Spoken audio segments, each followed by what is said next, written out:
Tonight on Frontline World, 3 stories from a small planet.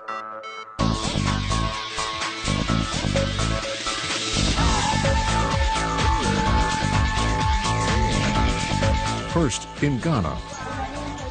It's the dirty little secret of the high-tech industry. Recycled computers from America end up here. Just look at this. School District of Philadelphia. Correspondent Peter Klein and his team of journalism students set out on a global investigation of a toxic trade that may threaten your personal security. He can get every information about you.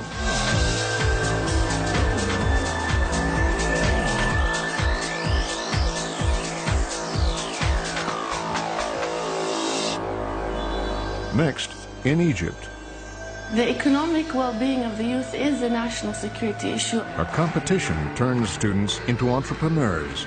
Some people who laughed at me are now shareholders. Could this new model help revitalize the Middle East? And finally tonight, in Vietnam. You can use the foot pedals to carry things. A new spin on an old idea brings a wheelchair to the developing world, and much more. There was no other wheelchair that worked well enough in all of the difficult situations in developing countries. You have to go long distances over rocky or sandy or muddy roads.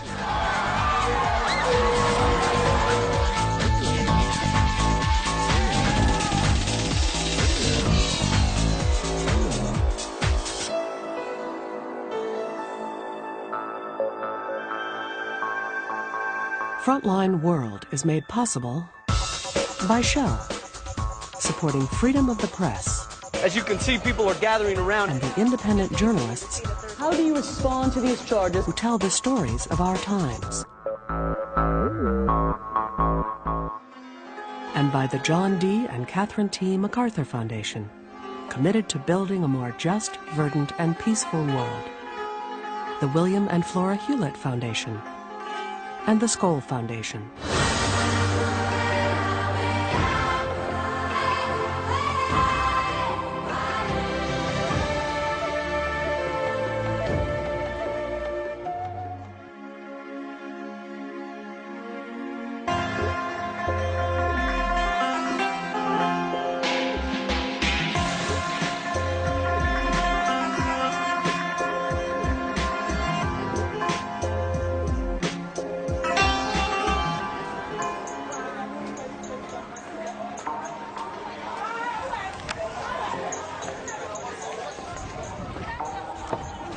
On the outskirts of Ghana's biggest city sits a smoldering wasteland.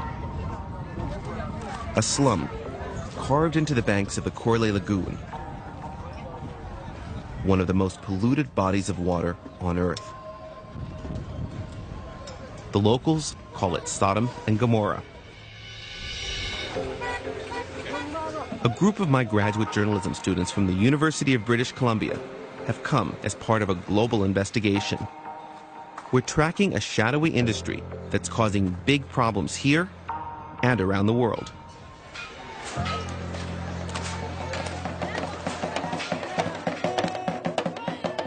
Our guide turned out to be a 13-year-old boy named Alex. He says this is the kind of place where kids grow up fast. How many people sleep there?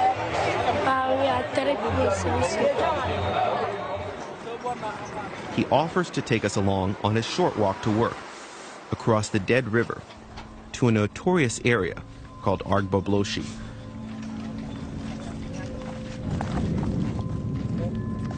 It smells. What does it smell like? Here. You see? It smells. The smell comes from the burning of plastic from old computers and TVs. In the last few years, Argbobloshi has become one of the world's digital dumping grounds, where the West's electronic waste, or e-waste, piles up, hundreds of millions of tons of it each year. The boys scavenge a living from the metal remains. Look at this. Can't even find the words to describe it. There's no future. Mike Anane is a local journalist who's been writing about the boys at this e-waste dump. Life is really difficult, because they eat here, surrounded by e-waste, so much burning, a lot of toxic substances, and they basically are here to earn a living. But you can imagine the health implications of having to work here for these children whose bodies are still growing up. Some of the boys burn old foam on top of computers to melt away the plastic, leaving behind scraps of copper and iron they can collect to sell. The younger boys use magnets from old speakers to gather up the smaller pieces left behind at the burn site. So your specialty is magnets?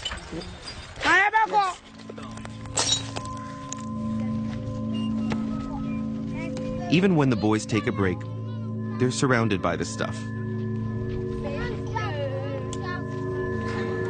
Anane says he also used to play soccer here when he was a kid, but that was when this was pristine wetland. Since then, he's become one of the country's leading environmental journalists. I'm trying to get some ownership labels. I'm collecting them because you need them as evidence. You need to tell the world where these things are coming from, and you've got to prove it. I believe in proving it. Yeah. I believe in documentation. You have to prove it. Now, just look at this. What's that? School District of Philadelphia. Most Americans have no idea their cast-off electronics are being shipped to the other side of the world. When containers of old computers first began arriving in West Africa a few years ago, Ghanaians welcomed what they thought were donations to help bridge the digital divide. But soon a whole shadow economy sprung up around the shipments. Exporters learned to exploit the loopholes by labeling junk computers donations, leaving men like Godson to sort it out. Yeah, this is where we kept our goods. He bought this container from one of the shippers and moved it to this lot near the port. Tell me about this stuff. Where's it from? Some are from Germany and UK, and also America. All the way from America, wow. He sorts through them, looking for working electronics that can be sold. Tell me about like how much works roughly when you get stuff. Like what's the percentage? Maybe 50-50. Yeah, it's 50-50. After it's sorted, a lot of this will be dumped at the burn site outside of town. Hard drives that can be salvaged are displayed at these open-air markets, a benefit for those who can't afford new equipment. But there's a hidden danger. Many of these drives still contain the personal data of the original owners. Off camera, Ghanaians admit to us that organized criminals sometimes comb through these drives for personal information to use in scams. So we decided to buy some hard drives of our own to see what's on them, secretly filming the transaction to avoid the seller's suspicions. How much if I wanted to get one of those? 350. 350? Yeah. Oh, thank you. My students take the hard drives to Regent University in the Ghanaian capital and ask computer scientist Ina Kwesi Messiah to help us read them. Will we be able to see the information on the drive? Yes. From just hooking all that up? Yes, just as simple as that? Yes, simple, sir. Within minutes, he shows us intimate details of people's lives, files left behind by the hard drive's original owners. Wow. And we find private financial data too, credit card numbers, account information, records of online transactions the original owners may not have realized were even there. Yeah, I can get your bank numbers and I retrieve all your money from your accounts. How does that happen? It happens through, let's say, backup on a drive. In case you lost your card and I have the number, I can just log into the ATM card and then get every information about you. So basically you could see anybody's files? Anybody's file. If ever somebody gets your hard drive, he can get every information about you from the drive. Every information, no matter where it is hidden. That's particularly a problem in a place like Ghana, which is listed by the U.S. State Department as one of the top sources of cybercrime in the world. And it's not just individuals who are exposed. Here's one with a $22 million government contract. After leaving Ghana, the students and I analyzed the drives. We're surprised at what we found when we looked a little deeper. Authorized for local reproduction, so clearly they don't want this out. It turns out this drive came from Northrop Grumman, one of America's largest military contractors, and it contains details about sensitive, multi-million-dollar U.S. government contracts. Here's one with Pentagon, right? We find contracts with the Defense Intelligence Agency, NASA, even Homeland Security. We show the drives to James Jury, who works on data security for the FBI. He's particularly concerned about the potential breach at the Transportation Security Administration. The government contracting process is supposed to be confidential. If I know how you're hiring people for security-related job, TSA, air marshals, then I can prepare a person to fit that model and then get my guy in. And once I have my guy in, you have no security. Dury says that companies like Northrop Grumman may believe they've successfully erased their drives before recycling. But then he shows us the only surefire way to keep the data out of the wrong hands. And you just start banging on it with stuff. My mind. There you go. I'm guessing after that it's not going to spin up. Northrop Grumman refused to speak with us on camera. But they did issue a statement saying the potential security threat was disconcerting, and they pledged to investigate. Why don't we go in the front door? I think we should go in the front. Right now, there are no tough U.S. laws regulating the disposal of e-waste, leaving companies and consumers to sort out the claims of recyclers on their own. Can we bother you 2 secs? We have a couple of monitors we want to get rid of. We wanted to follow the recycling process ourselves, so wearing a hidden camera, the students drop off some e-waste at this facility on the West Coast.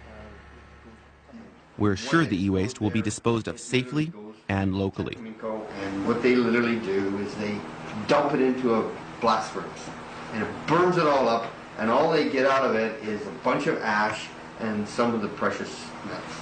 That's all that's left. Everything else gets consumed, burnt. And that's an actual fact. We take note of the ID numbers on the containers, and using public records, we trace where they're sent.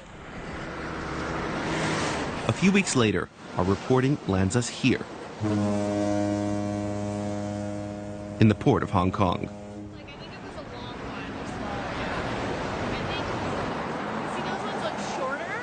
We see for ourselves how hundreds of millions of tons of our old electronics are slipped out of North America into the world's biggest shadow market for e-waste.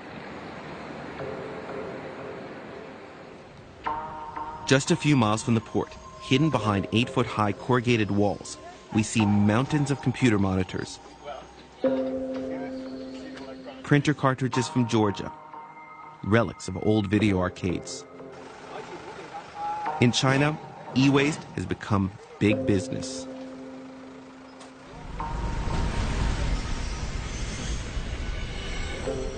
We make our way to the southern Chinese city of Guiyu. It's completely built around the e-waste trade. Miles and miles and miles of nothing but old electronics. Virtually everyone we saw in Guiyu was either hauling electronics or dismantling them. Hello. How are you? Can you ask him, is it difficult work? 像这样的话也是要自己做工，光靠工人做的话就没办法做了。 Guiyu is the dirty little secret of the high-tech industry, really. Even the workers, they have no idea of the long-term impacts to their children. They don't realize what's really happening to their health. They're starting to... Jim Puckett is an environmental activist credited with discovering this harmful e-waste route to China. Every time I put my hand down in, I pull up another piece of computer. Unbelievable. This video, shot in 2001, was the first anyone had documented of Western computers being dumped in Guiyu. He found tens of thousands of people working here in the toxic trade. I'm not sure what these components are. We invited Puckett to join us on our visit to Guiyu this year, and he says it's only gotten worse. I was there first in 2001, and it was shocking enough then. It had gone from very bad to really horrific, and what is happening there is rather apocalyptic. Behind these chimneys are the burn stations, all retrofitted. I smell the solder here. Let's get out. One of the most disturbing things Puckett shows us is taking place behind closed doors. Women literally cooking circuit boards to salvage the computer chips, which have trace amounts of gold. They're slowly poisoning themselves with lead fumes. So all these old motherboards and other types of circuit boards are being cooked day in and day out, mostly by women, sitting there breathing the lead tin solders. It's just quite devastating. We wanted to know who's making money off this hazardous work. And that brought us to downtown Hong Kong, home to hundreds of companies that import e-waste into China. No one here would speak to us on camera, so we filmed surreptitiously. Jim Puckett and I arranged to meet one e-waste broker who was willing to explain the e-waste trade from the inside. Well, you're hard to find. But you've never had any trouble with customs bringing it across federal trucks? The man explains how American e-waste makes its way into China, despite laws intended to stop it. If we were to send you our material, would our recyclers get in trouble with the Chinese government if they find their material coming into mainland? Okay, I can only say that if they get caught, there's nothing to do with you. Because yeah. I buy from you, and then I sell to him. He's buying from me, he's not buying from you.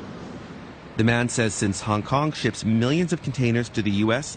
and most return empty, it's cheap to load them with e-waste, and too expensive to dispose of the waste safely, no matter what recyclers claim. Due diligence and checking how environmentally safe it is. I can only say one thing. If you want to do it environmentally, you have to pay. They have to invest in machinery, everything, labor. And it didn't worth to pay so much money. But is it hurting the environment? It's hurting. It's hurting. Actually, it's hurting. But they're limited to a certain place. And you have to think about it in this way. China is a developing country. They have to go through this process. And sometimes you have to sacrifice something in order to get something. What we just witnessed was a typical broker. We kept asking him, but isn't it illegal to take it to China? And he said, that's not for you to worry about. He was very respectful of what he knows about Hong Kong law. He said, no, I can't take CRTs. I can't take batteries. And when I asked him, what should we do with the CRTs? He said, take them to Vietnam. Vietnam, Malaysia, Pakistan. The list of digital dumping grounds keeps growing.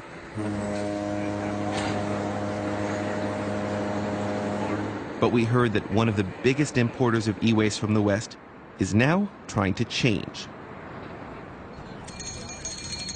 So a team of my graduate students made one last trip to India. No longer just a dumping ground, India is now generating its own e-waste at an alarming rate, thanks to a growing middle class with a taste for high tech. Last year, we sold more than 7 million PCs in India. We generated 330,000 tons of electronic waste within India. So all these are going to come back to the waste stream sooner or later. So it's a growing industry. This state-of-the-art facility outside Bangalore has been opened up by a businessman named Rohan Gupta. He's betting on a new Indian law that could force the high-tech industry here to recycle responsibly, and maybe one day put the digital dumps out of business. Yes, we have solutions. We could put up such plants across the world. those are the solution. 10 years down the line, it could be worth $1 billion industry. He says one recycled bit at a time, the profits might really begin to add up. At this nearby plant, they're literally trying to spin the waste into gold. Refining the scrap in a safe environment and fashioning it into watches and jewelry they market as eco-friendly. Plants like this could become part of a global network of certified e-waste recyclers that Jim Puckett's group is trying to get off the ground. But even Puckett realizes it's an uphill struggle. Even if you have a state-of-the-art facility in a country like India, the free market there will send it to the lowest common denominator, to the worst facilities, where people are sitting on the streets just picking through it by hand. It's a myth to think that you can just solve the problem immediately with technology alone.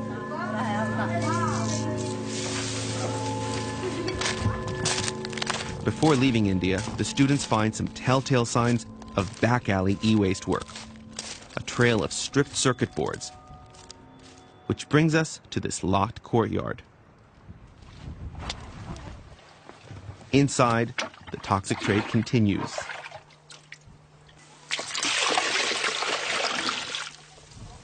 काम करने का मन नहीं करता ऐसा बस नहीं करेंगे तो पैसा नहीं मिलेगा इसलिए करते हैं.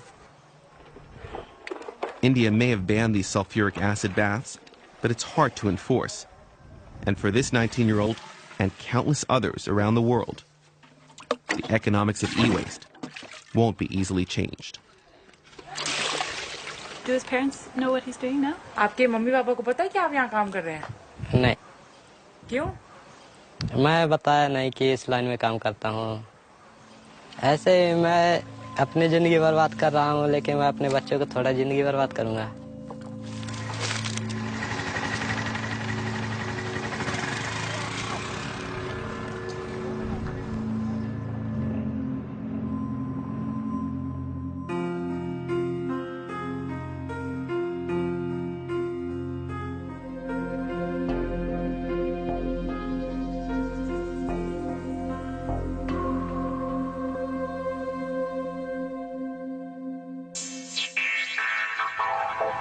Later tonight, in Vietnam, new mobility for the disabled. But first, in Egypt, a competition that could help turn around the Middle East.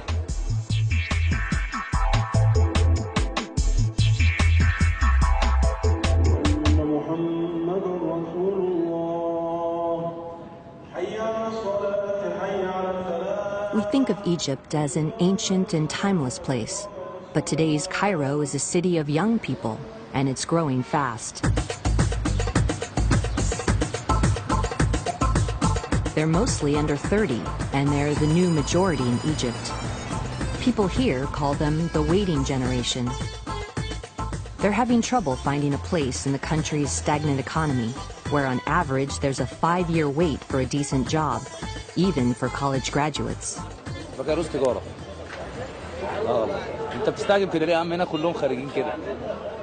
Wahid Shahid worked his way through college and expected a government job like his parents. But finding nothing, he now sells mobile phones on the street. When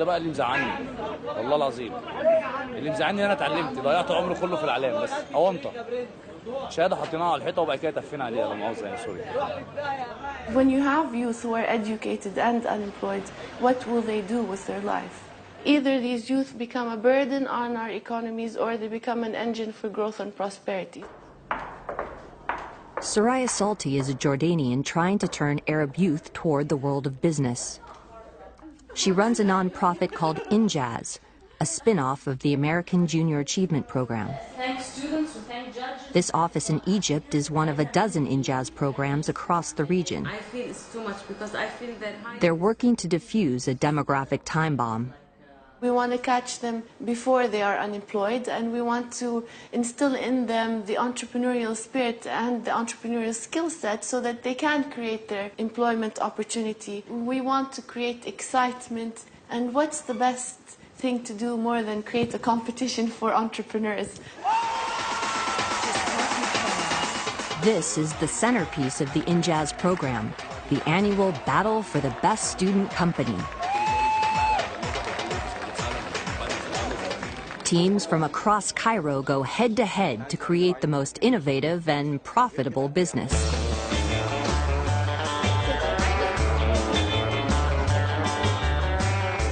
Think of it as The Apprentice for the Middle East college set. But instead of Donald Trump, the judges are Egyptian industry titans looking to develop the business leaders the country sorely needs. Hani El-Masari, one of Egypt's top young executives, judged last year's contest. It's very simple. This is going to be, like you said, the Jeopardy show.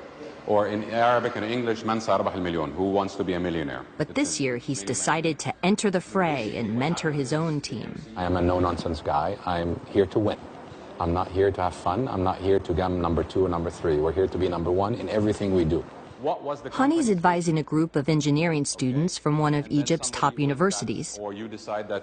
They've got an idea for a recycling company that they think can take the title this year. I think we have an advantage. This is a major thing. You are contributing to the society in a way that makes you money. What else can you do? 21-year-old Ahmed Yusri is the team CEO. His company forms partnerships with local businesses to collect their garbage and recycle it for a profit. As part of their marketing campaign, they're trying to raise awareness about environmentalism. But the green revolution hasn't quite caught on here.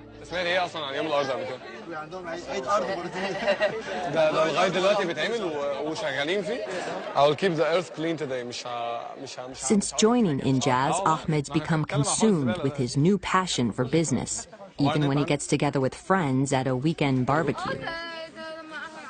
المهم الاويرنس ده احنا من الفيجن بتاعتنا ان احنا نتشينج الايجيبشن بيهيفيرز او الايجيبشن ايدنتيتي ان يبقى جزء الكليننج ده جزء برضه من عندنا ان احنا ما نرميش حاجه في الشارع ما نعملش كذا. انا السي او بعيد عنك. لا يا راجل. But his work with INJAZ is proving to be a tough sell at home. ايه العزف الملاك ده هيظهر امتى؟ لا لسه كمان في فلوس ولا مفيش فلوس؟ لا عادي. يبقى احنا استفدنا ايه والله؟ ما هو قلت لك حوار ان هو بس بيوازي الفرق بين عندنا وعندهم الكلام ده كله. مش حاجه هو بس مجرد بنبين حاجات. Ahmed's father thinks the problem with the next generation isn't a lack of opportunity, but unrealistic expectations. انا في شغلي بدات من الصفر، بدات من كاتب. كل واحد عايز يطلع مدير او عايز يطلع دكتور او بتاع وما يشتغل وعايز اول ما يتخرج يلاقي الشغله اللي هي البرستيج بتاعه وما يبقاش. There's a huge gap between our generation and his generation. Like for him, the most important thing is if this has interrupted my school, then it's not worth it. So I hope that he's gonna change his mind soon.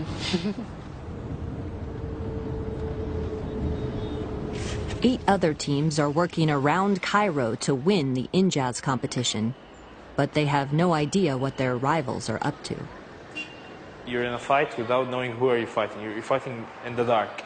So you have to hit everywhere. Abdul Hamid Ahmed is a law student who's making his first foray into business. When I told people that I'll be a CEO in a company, some people mocked me, really. Once people saw a product, some other people who laughed at me, they are now shareholders. Abdul Hamid's company is pinning its hopes on a unique bag they've developed that converts into a lap desk. This is a laptop pillow and a desk. It's called Smile. So, a Smile, this is the skin for it. He's sold almost 600 bags so far, making thousands in profits. And he's still trying to rack up some more sales before the competition deadline.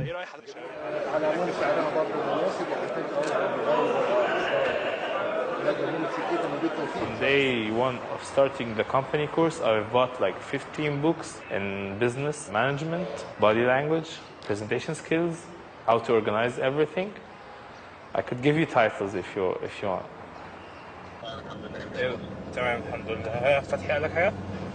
All of the preparation has left him pretty confident. Worst scenario would be first place. Worst scenario. If something was more than first place, we'll have a good thing. ودي البوسترز بتاعت المجلة. Across town, Noor Rafat is hustling to complete her own last-minute sales. The 18-year-old pharmacy student is hoping to impress the Injaz judges with her youth magazine, Ariftaha, or Did You Know? احنا خلينا اسمها عرفتها علشان اكترية المعلومات اللي فيها حاجات جديدة ما حدش كان يعرفها قبل كده، بس يعني مش عايزة احرق المجلة، خليكم تشوفوها احسن. مجلة شبابية بتتكلم عن حاجات كتير، فيها كذا موضوع، فيها موضوع عن الرياضة، عن الدين، عن الأكل، عن الرجيم، عن كل حاجة. اوكي، والمجلة دي ب5 جنيه واحد عايز. Paying back the startup money to her family and friends isn't going to be easy. On top of that, she lost her Injaz advisor and more than half her team. But Noor says she's not giving up.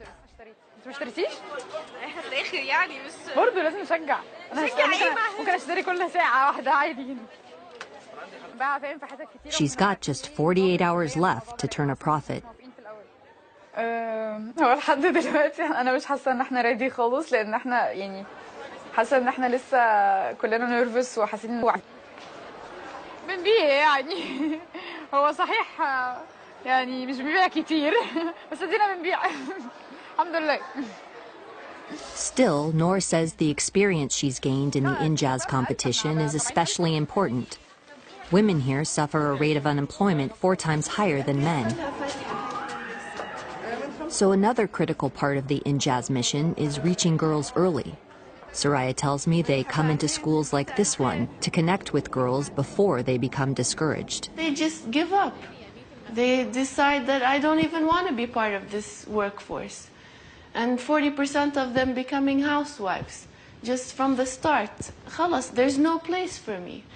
شوي شوي رح تطلعوا تتدرجوا في المناهج تاعون إنجاز، تتعلموا عن سوق العمل وتتعلموا عن المهارات اللي بتطلبها سوق العمل. انتوا رأيكم إنه رح تقدروا تلاقوا شغل بسهولة بس تتخرجوا من المدرسة؟ The stakes are high. A country's economic prosperity is closely tied to female employment. لكن دلوقتي مع مشاركتي بمجموعة زملاء يعني واصدقائي بقيت اعرف اخد قراراتي بنفسي. Soraya hopes these girls will continue with the Injaz program. But in today's Egypt, she says, the odds are still stacked against them. Education reform is going to be taking years, and we have no time. We always say youth are the future, right? Of every country, youth are the future. Youth are today. They exist and breathe today. We can't wait.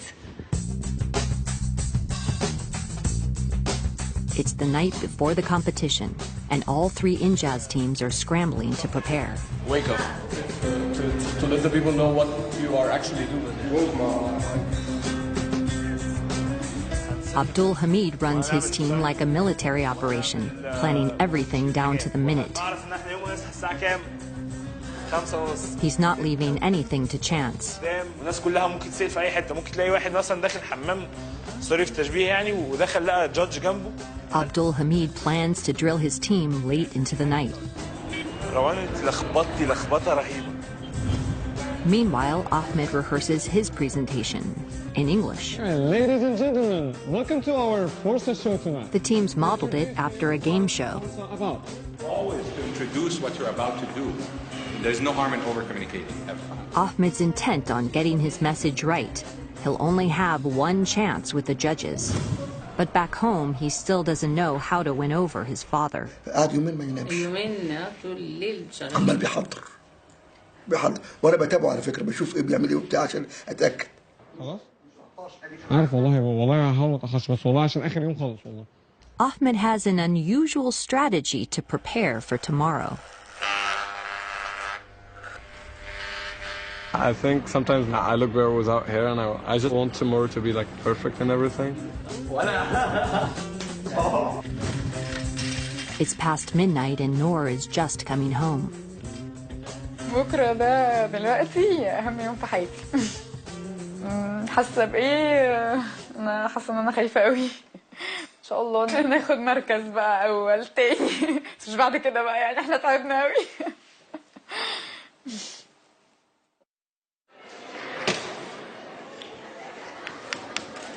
put these posters up first, then put the rest blue. Morning on competition day.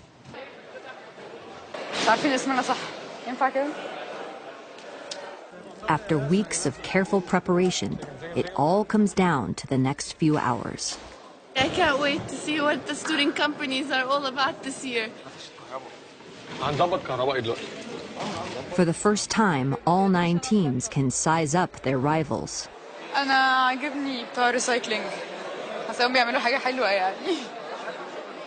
Products here range from toys to ecotourism.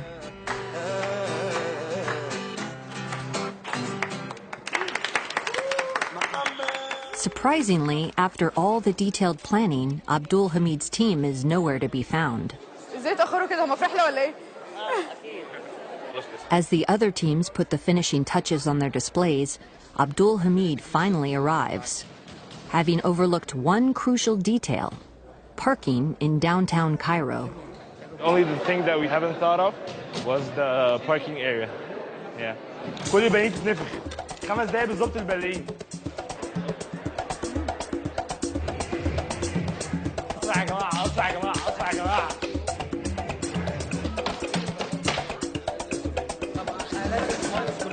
The judges arrive, prominent senior executives from some of Egypt's largest companies.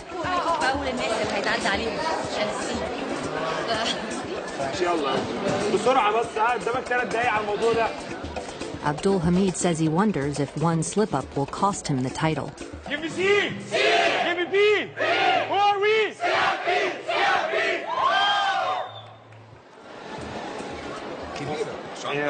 منتج مالتي فانكشن. الشنطة دي حاجة منها. The financial guy must be very happy.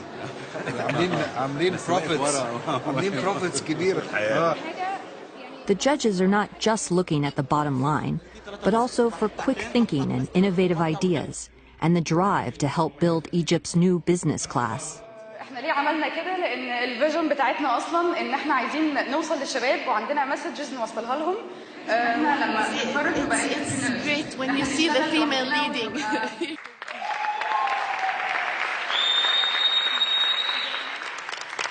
Ahmed gets one last pep talk before he too faces the judges. Ladies and gentlemen, I would like to welcome you to our show today, Forza Show. But in the middle of his presentation, an unexpected visitor walks in. Ahmed's father has come to judge his son's work for himself.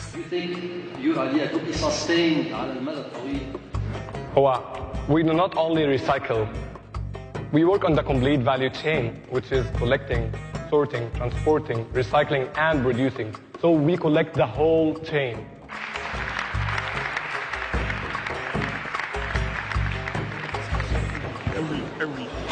It was amazing. Now that the presentations are over, all the teams can do is wait and wonder while the judges deliberate privately. There are no two ideas that are the same. يعني كل واحدة اللي بتتكلم عن السياحة واللي عنده منتج ذكي. كمان يسب عن. Yes.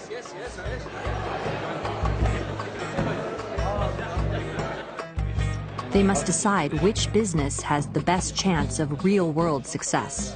That's the question. Which company would be able to compete on the Middle East region? إن شاء الله تمام يعني وتعجبهم يعني إن شاء الله نكسب.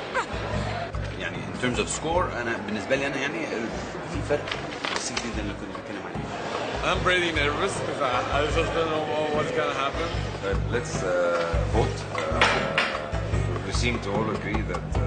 As the final votes are tallied, the teams gather for the moment of truth.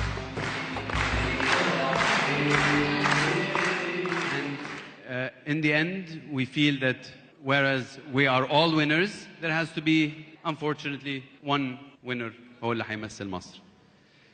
The award for best company goes to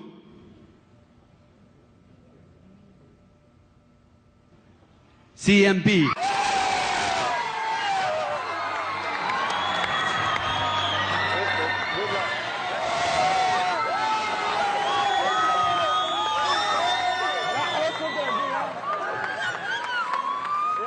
told you before, huh? This is what I told you before. We're the best. We did it. Well, we've had in other years ambulances coming and picking up the students who are fainting because they didn't win, and they see it as this, I just didn't make it. But they did make it because now they know how to start entrepreneurial ventures, and these are the skills that will keep them going for life. Despite the disappointment, Noor says she's already looking forward to competing next year. احنا حتى امبارح لسه كنا في الكليه وقاعدين نتكلم اللي هو طب يا جماعه المجازين دي مثلا ما اتباعتش او كده، احنا هنعمل ايه؟ عايزين في الصيف مثلا في السمر نعمل مشروع لينا احنا برضو، نفتح ستور، نعمل اي حاجه نبيع فيه تي شيرتس، اي حاجه اللي هو عايزين في الصيف فعلا يبقى عندنا مشروع لينا، وهو ده اللي احنا شغالين فيه. Even though the competition is over, Abdul Hamid just can't stop selling. I'm buying some computer bags. He says he's got even more startup ideas and a new attitude about work. That looks like a bribe. A job won't come to your home. It won't knock knock. Hello, good morning, I'm a job. This won't happen. Of course it won't happen. So you have to target, you have to be the job itself. We need thousands of students to be doing this. So we just have to work harder, fundraise more, get more companies involved, inspire more business leaders. Soraya says Injaz is looking to expand in Egypt and continue its push around the Middle East. They know how to read and write, they should know how to start a company. Ahmed's team won the award for Most Responsible Company. But in the end, he says he came away with a more important prize. I was 100% surprised to see my dad walking in while I was presenting. I didn't expect that. And it was really heavy. Very nice. Very good. يا رحت اتبسطت جدا وغيرت اتجاهي وتفكيري عن احمد خالص بقيت ومتضايق ان انا كنت بقصه عليه دلوقتي بعد ما شفته كده وبيناقش قلت ده اجدع من الجامعه، احسن من الجامعه. دي جامعه، الخبره اللي هو واخدها دي انا ما خدتهاش في سنين. Just to let him say that he thinks that we are the best team. والله ما كاس ولا هو انت مش متوقع ان احنا ناخد اول يعني؟ ده متوقع اخد لغايه دلوقتي. That's enough for me, even if I didn't win today. That was really something. That means a lot.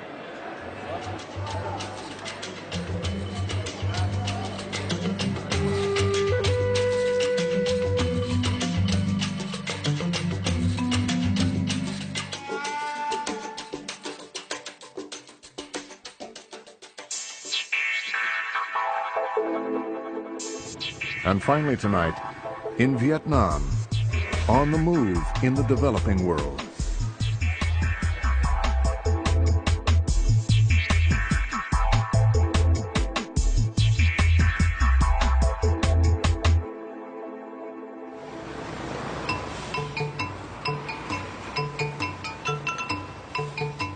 Vietnam is a country in constant motion.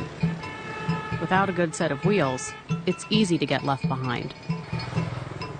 That's especially true for Vietnamese wheelchair riders like Quan Dien. He lost his legs in the war with Cambodia in the early 1980s. Cũng có té một lần. Tức là cái dốc nó có cái gờ nè. Đi nhanh quá đụng vô cái dội ra thì người mình nó theo quán tính nó bay ra trước. Because the streets of his neighborhood aren't wheelchair friendly, Quan mostly stays home in a small apartment. To make ends meet, he rents his backroom workshop to another wheelchair rider, Ton Giang, who contracted polio as a child. Việt Nam mình còn thiếu sót nhiều lắm. Họ chưa có tìm ra cái cách giải quyết để cho người khuyết tật. Họ phải làm sao? Nhưng mà họ thường là làm cái này theo cái kia nhưng mà họ không nghĩ về tiện lợi cho ai hết. Cho nên đến người khuyết tật nhiều cái cũng thiệt thòi. But a world away, there's a new wheelchair, and it's making an impact. Hit it hard and nothing happens. Ralph Hotchkiss is an engineering professor at San Francisco State who's been thinking about wheelchair design for a long time. Very strong. Can come down a high curb, hit hard. Nothing happens. Nothing fails. This wheel, there's no way I can break it. Wow. After becoming paralyzed in a motorcycle accident 30 years ago, Ralph started out just trying to make a better wheelchair for his own use. But he ended up making a bigger breakthrough with something he calls the Rough Rider. It was necessary to come up with a Rough Rider because there was no other wheelchair that worked well enough in all of the difficult situations in developing countries. Everything you do, you have to go long distances over rocky or sandy or muddy roads. Ralph gathered design ideas from around the world. The front wheel comes from a shopping cart in Zimbabwe. Very flexible, very light, made out of auto tire retread rubber. Ralph and his associate Mark Krizak showed me the advantages of a Rough Rider over standard hospital chairs, which are much less stable. Wow. Its standard parts, like bicycle tires, make it less expensive to repair. After years of tinkering, Ralph decided the Rough Rider was ready for the rigors of the developing world. Tôi thấy tôi gặp ông ấy là lần đầu tiên là tôi thấy như có một cái dòng điện mà nó bắt nhau ở trong cái cuộc đời này. Chúng tôi nhìn với nhau một cách thân ái vô cùng. In 2006, Tuan Nguyen was approached by Ralph to produce the Rough Rider in Vietnam. Tôi thấy là cái hai người của hai bờ đại dương gặp nhau để chúng ta làm cái xe lăn này. Mr. Tuan makes the Rough Rider using locally available materials and inexpensive labor. It's Ralph's vision that the Rough Rider should be easy and cheap to make any place in the world. His associate, Mark Krizak, checks in with Mr. Tuan whenever he can. It's been how long? 1 year since I was here. He's brought the latest innovation from San Francisco with him. And now all you have to do is copy this exactly as it is, and you'll have another size smaller. As always, there's no charge for the design. Ralph's technologies are open source. And his Whirlwind Wheelchair Network also helps raise money from Western foundations to help pay the $175 cost of the chair. Wheelchair users don't make the market. They can't afford to buy their own wheelchairs. So what Whirlwind does is not only just transfer the technology to factories like Kin Tong, but we also market the chairs. We try to raise the money so that they can actually sell the chairs. With Whirlwind's help, Mr. Tuan regularly donates his Rough Riders to those most in need. While we were there, we found him at a disabled athletes tournament giving away chairs to the participants, including Ton Gyong, who we'd met earlier in Kwan's back room.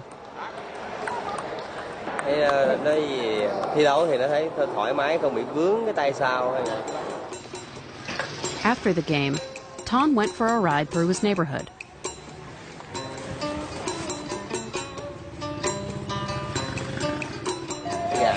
Cứng xe, bật ra sao mà nó có té không?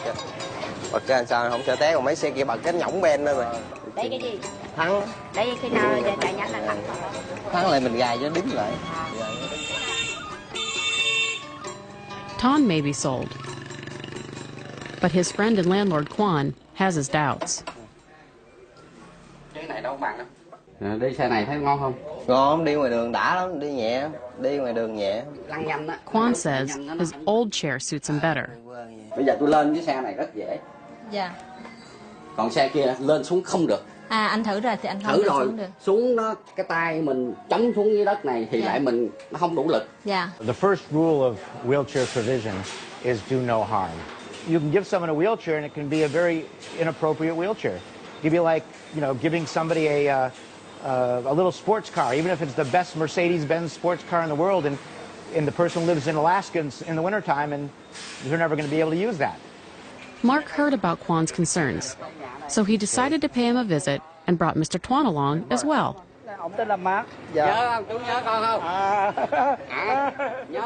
It turns out, Kwan got his first chair from Mr. Tuan more than 20 years ago.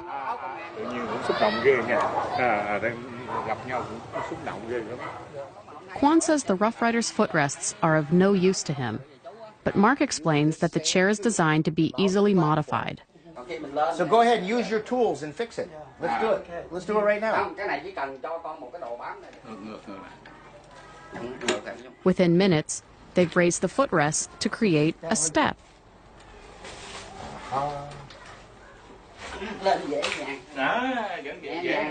Yeah, easier, right? Much easier. Yeah. And they see another benefit of the modification. Okay. Ah, there you go. You can use the foot pedals to carry things even.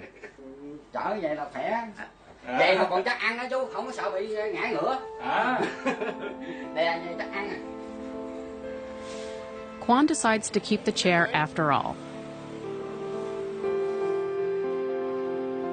For Ralph, it's been the same story all over the world. He's brought the Rough Rider to dozens of countries, including Mexico, Iraq, and South Africa, through partnerships with several factories abroad. I would like to see Whirlwind wheelchair become unnecessary as soon as possible. I would like to help to develop a self-sustaining competitive industry of wheelchair building all over the world. Once the marketplace is populated, hopefully by then there will be so many people working on inventing wheelchairs, making wheelchairs better than ever, that maybe in 10, 20, 30 years we won't even recognize today's chairs. They'll be history.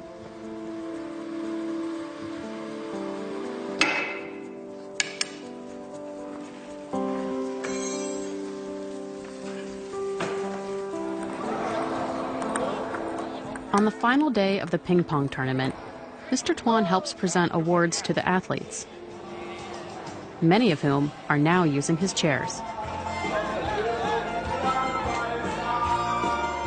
And afterwards, everyone gathers for a banquet.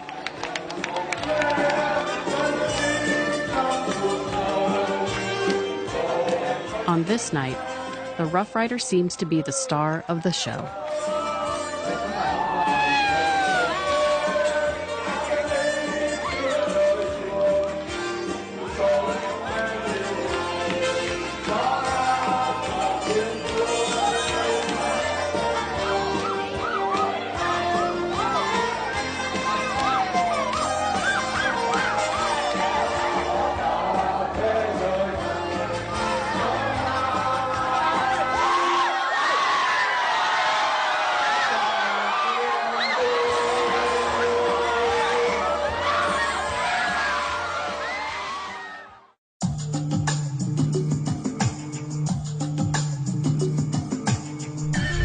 There's more of the world to explore on our website. You can imagine the health implications of having to work here for these children. Follow the trail of e-waste around the globe. Behind these chimneys are the burn stations. I smell the solder here. Let's get out. Meet some other heroes from a small planet in our coverage of social entrepreneurs. He's not your typical rock star. He uses his music to teach villagers about good hygiene. And watch the latest in our web-exclusive series, Rough Cut. Scientists have turned their attention to human embryonic stem cells. Discuss the world and tell us what you think at pbs.org.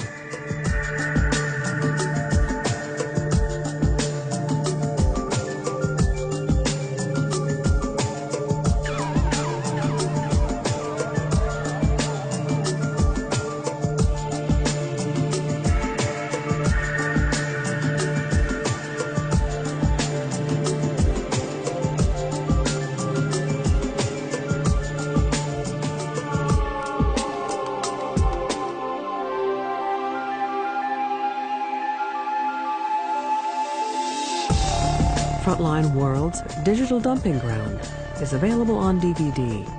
To order online, visit shoppbs.org or call 1-800-PLAY-PBS.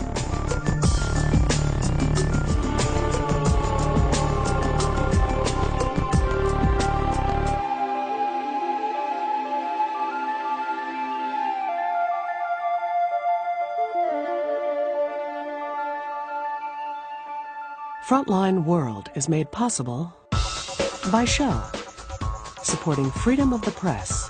As you can see, people are gathering around. And the independent journalists. How do you respond to these charges? Who tell the stories of our times. And by the John D. and Catherine T. MacArthur Foundation, committed to building a more just, verdant, and peaceful world. The William and Flora Hewlett Foundation, and the Skoll Foundation.